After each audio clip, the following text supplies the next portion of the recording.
So hello friends, welcome back to another video. तो भाई आज हम बात करने वाले हैं अपनी ड्यूक 390 जेन 3 की, जो मैंने हाल ही में 2-3 मंथ्स हो गए भाई मेरे को परचेज़ करे हुए।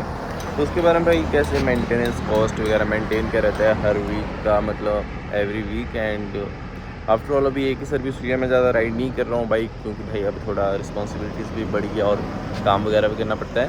तो चलो बात करते हैं भाई। तो फ्रेंड्स हेयर तो ड्यूक 390 जेन 3 भाई, और नंबर प्लेट भी आज इस पर लग जाएगी, आज नहीं तो कल तक देखते हैं। अरे भाई अभी थोड़ा बहुत ऐसे पानी वगैरह मारा हुआ है। अगर भाई सबसे पहली बात, अभी रेनी सीज़न चला हुआ था, तो भाई हर 100-150 या 200 किलोमीटर्स के बाद चेन ल्यूब और क्लीन कराना बहुत ही हो गया था।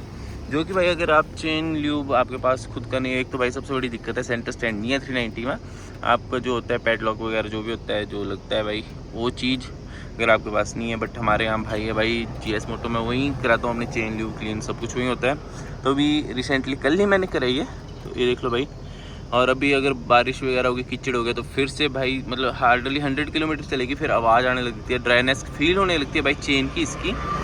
और दूसरी बात भाई, पीछे जो तेल इन्होंने दी है ना भाई, चलो ठीक तेल ठीक है, टायर अगर इनको देना चाहिए था, क्योंकि अब देखो वो वाली हमने रिमूव करी है, तो भाई पूरा कीचड़ आगे तक जा रहा है मेरे ऊपर। अब इसकी तेल टाइट ही मैं देख रहा था, और जो जेन 3 की आई हुई है वो है आपकी 900 समथिंग की थी, 1000 के आसपास ही रखो। तो ये भाई सबसे मेन खर्चा है भाई इसका, मतलब जो नॉर्मल सबसे नॉर्मल खर्चा बता रहा हूँ, वो है भाई हार्डली भाई कहीं पे तो 150 या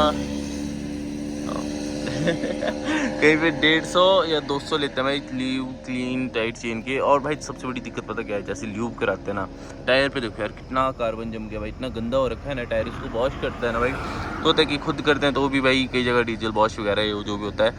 बट भाई ऐसे गंदा ना, बहुत गंदा लगता है। अगर वॉश किया हो तो अच्छा लगता है ये टायर, वो चीज़ है। और भाई दूसरी बात करें इसकी, तो भाई वो तो सबको पता है एवरेज भाई, अभी मेरे पास इसकी निकल रही है 23 के आसपास की एवरेज।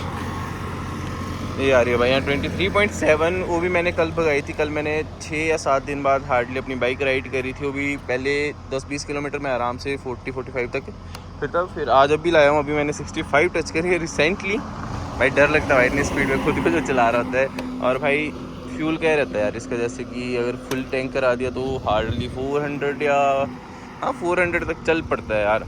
अगर तुम नॉर्मली चलाते हो भाई क्रूजिंग में आराम से, मतलब 60-70-80 तक तो चल पड़ता है। अगर एग्रेसिव राइड करते हो जैसे हम कभी कभी करते हैं, तो उसकी वजह से तो भाई 350-400 में हो जाते हैं। और भाई और इसका जो रिज़र्व पेट्रोल रहता है, आई थिंक इसमें रहता है रिज़र्व 2 लीटर रहता है। उसके बाद बस अगर वो भी ख़त्म हो गया तो बंद। मैंने इसकी माइलेज के ऊपर भी वीडियो बनाई हुई है, उसके अंदर थोड़ा सा भगाई भी है, थोड़ा स्मूथली भी चलाई है। तो मतलब 25 के आसपास मेरे को एवरेज इसकी आ गई है भाई।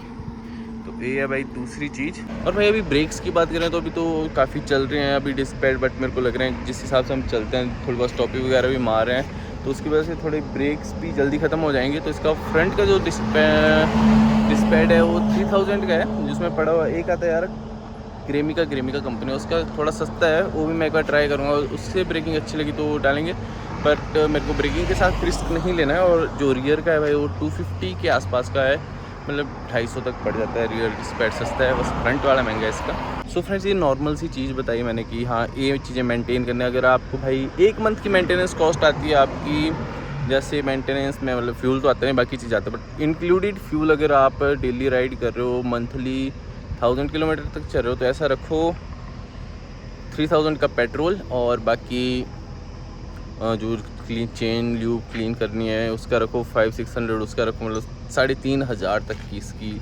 मेंटेनेंस, मतलब सब कुछ 1 मंथ का है इस बाइक का। ज़्यादा नहीं, क्योंकि मैं ज़्यादा राइड नहीं कर रहा हूँ, उस हिसाब से बता रहा हूँ। अगर जो पहले मेरे पास NS 160 थी उसके हिसाब से अगर इस बाइक पे चलता तो भाई इसकी काफ़ी ज़्यादा आनी थी, क्योंकि उस पर तो बहुत रैश चला हूँ और बहुत ही दूर की ट्रिप मारे हैं। अभी इस पर ट्रिप नहीं मारे हैं, कुछ नहीं करें, अभी जाएंगे घूमने भी इस पर, देखते हैं। अभी थोड़ा सा काम है, वो ब्लॉग में डालूंगा, एक सीन हुआ था वो आएगा ब्लॉग जल्दी।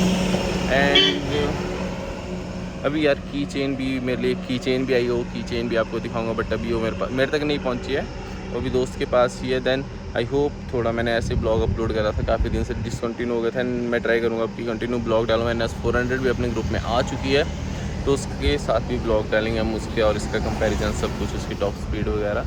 Then thanks for watching and प्यार बनाए रखो, ज़्यादा से ज़्यादा वीडियो को शेयर करो, क्योंकि अब बहुत ज़्यादा सपोर्ट की ज़रूरत पड़ने वाली है मेरे को। अब पढ़ने के वाली है, पढ़ गई है भाई बहुत कुछ। तो प्लीज़ यार जितना उसको उतना शेयर करो, और ऐसे इन्फॉर्मेटिव वीडियो लाता रहूँगा जो भी बाइक्स हमारे सर्कल में सबसे रिगार्डिंग। अभी 250 भी एक फ्रेंड ने ली है तो उसका भी बताएंगे, आपको सब कुछ बताएंगे। तो टाटा बाय।